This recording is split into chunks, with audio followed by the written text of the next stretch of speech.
The biggest question that all musicians ask is, how do I promote my music? Well, in this video, I want to talk about probably the number one best way that you can do just that.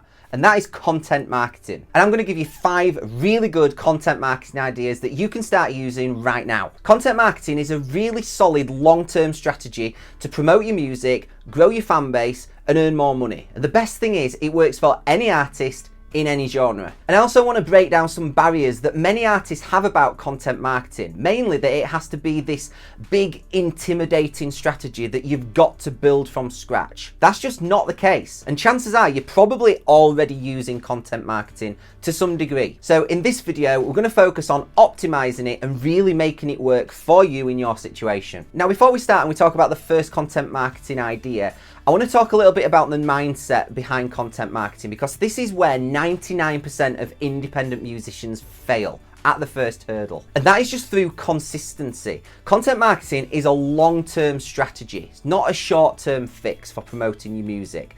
As a result, you have to be consistent. It's something that you will still be doing years and years down the line in your artist's career. So as a result, it needs to be built into your daily habits and routines. If you start putting out quality content to promote your music and to promote you, and you are still doing that 2 years, 3 years down the line, then you are in the 1% of musicians that are doing this. Imagine how much of an advantage that gives you. Many artists that I speak to tell me that they've tried to create content and it just doesn't work. But then when I ask them what they've actually been doing and when they've actually been posting, they will tell me something like, well, we've been posting twice a week for the last 6 months. Honestly, if that's the case and you are in a similar situation, you haven't even started yet. Chances are your first 100 pieces of content will fail. Maybe it's your first 500, who knows? So if you're posting twice a week, even after 6 months, you're at less than 50 pieces of content that you've put out. You're not even scratching the surface. Now, I'm not suggesting that you absolutely should be posting 2, 3, 4 times a day, but one thing's for sure, the musicians that are doing that,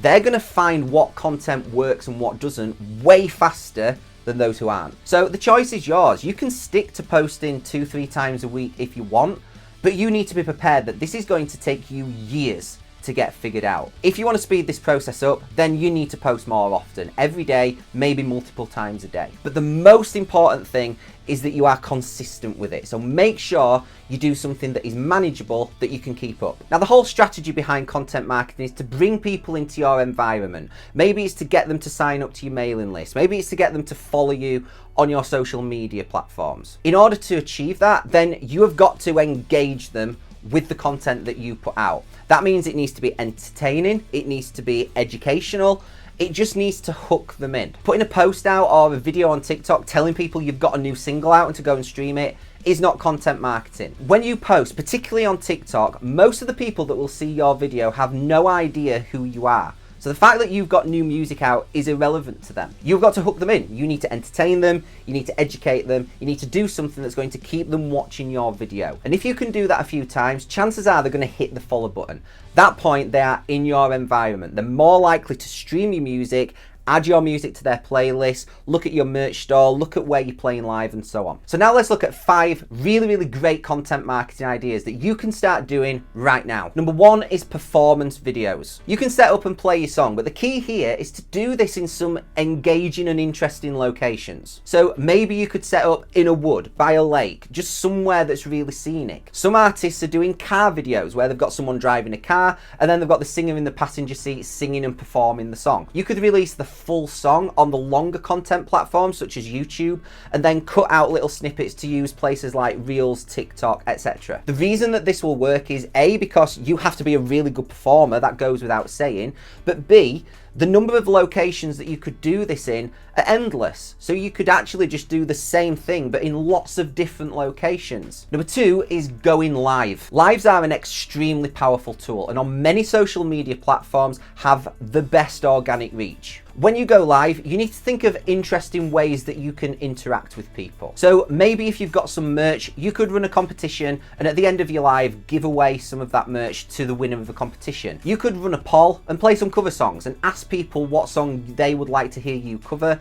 and then play some of those. If you're interacting with people, they are more likely to stick around and watch your live. That creates more engagement, and it means that your reach will be better on that platform. One example of an artist that did really well from this is Matt Hodges. Matt Hodges is a country singer-songwriter, and he went live during the COVID lockdowns of 2020. And because he's an incredible performer and he had really good engagement with the people that were watching his lives, his Facebook following grew from around 400 to around 4,000 within the space of a couple of months. Number 3 is behind the scenes videos. People love behind the scenes. You could do this for your recording sessions at the studio. You could do it if you're creating a music video, behind the scenes, what you get up to during that process. You could do behind the scenes in a writing session, on tour, at gigs, whatever makes sense, whatever you're doing right now. This is particularly effective if you already have a fan base where you've got some really engaged followers. They're going to love that extra insight into what you do. But this could also appeal to other artists and other musicians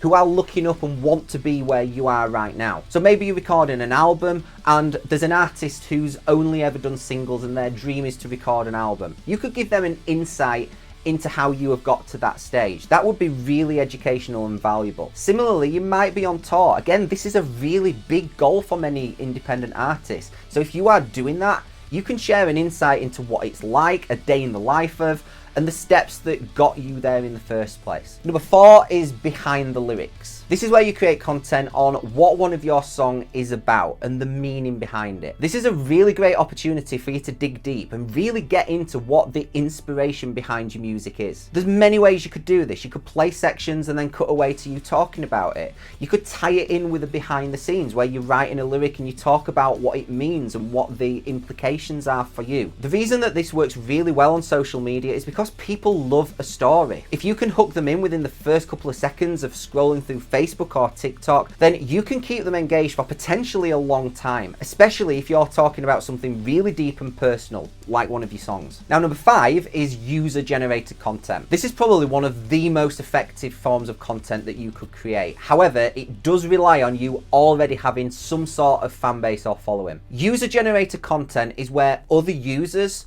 post something that is linked to you. Now, a really great way to do this is with merch. If you have a merch store, every time you sell something, you should be really trying to get people to post about it.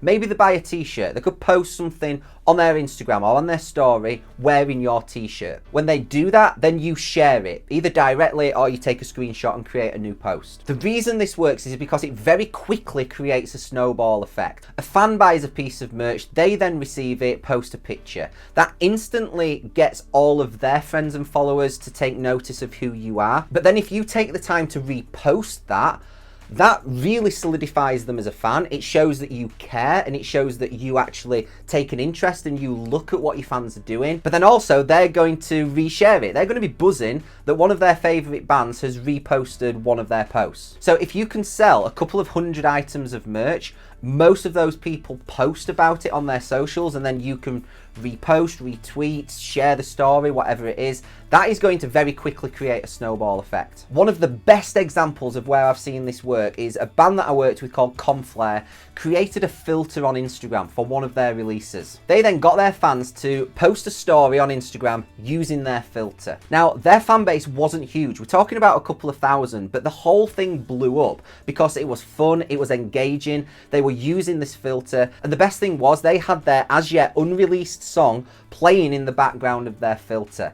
That gave their fans an insight, a bit of a snippet of that song, and the whole thing just spiraled. By the time their song was released, they got thousands of people waiting for it, ready to add it to their playlists and ready to stream it. So do not underestimate the power of user-generated content, especially if you've got some engaged fans that would do that. Now, if you're in a band or a singer-songwriter, then I've got something that is going to be of interest to you. Having a great EPK is hugely important for any band or artist to access opportunities that are going to get them more fans, get more ears on the music, and ultimately grow their careers beyond where you are right now. If your EPK sucks, then you are 100% missing out on opportunities. What happens when you send out a bad EPK? Whether that's to radio presenters, bloggers, magazines, or promoters who can get you on gigs, they're going to open it and they're not even going to listen to your music. If it looks bad or uninspiring, or it's not set out properly, doesn't have the right information,